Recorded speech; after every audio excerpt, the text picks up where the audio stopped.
High, good morning everybody. চলো, আমার বর বাজার নিয়ে এসে কী নিয়ে এসে তোমাদেরকে দেখাচ্ছি। এই দেখো, গুড়া মাছ সমুদ্রে নিয়ে এসে, সব মিশাল মাছ আছে এর মধ্যে। ঠিক আছে, এই মাছ রান্না হবে। এই যে নিয়ে আছে, এই যে কচুর শাক নিয়ে আসছে। হ্যাঁ, তারপর হচ্ছে তোমার এখানে কী আছে চলো দেখি। এই দেখো ধনিয়া পাতা, এই যে এটা হলো ধনিয়া পাতা নিয়ে এসছে।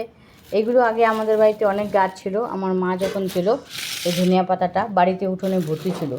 তো সেখান থেকে এখন যেহেতু আমি বাড়িতে থাকতে পারি না, তো আমার এক মামাতো বোন ঝাড়টার দেয় ওখানটায়, তো সব গাছকে খাইয়ে দেয়ে বিক্রি করে দিয়ে মজাই দিয়েছে। এই দেখো কাঁচা লঙ্কা এনেছে, এই হলো কাঁচা লঙ্কা।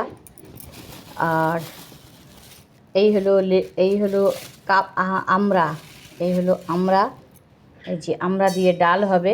তো তোমরা কারা কারা খাও এরকম করে আমাকে জানাবে। আমরা নিয়ে এসছে দু রকমের, একটা বিলাতি আমড়া, একটা হলো দেশি আমড়া। তো এখন আমি তাহলে রাখি, দেখা হবে নেক্সট ভিডিওতে। রান্নার পরে দেখাবো কী রান্না হয়েছে। তাহলে আমি এখন রাখি, টাটা, বাই বাই।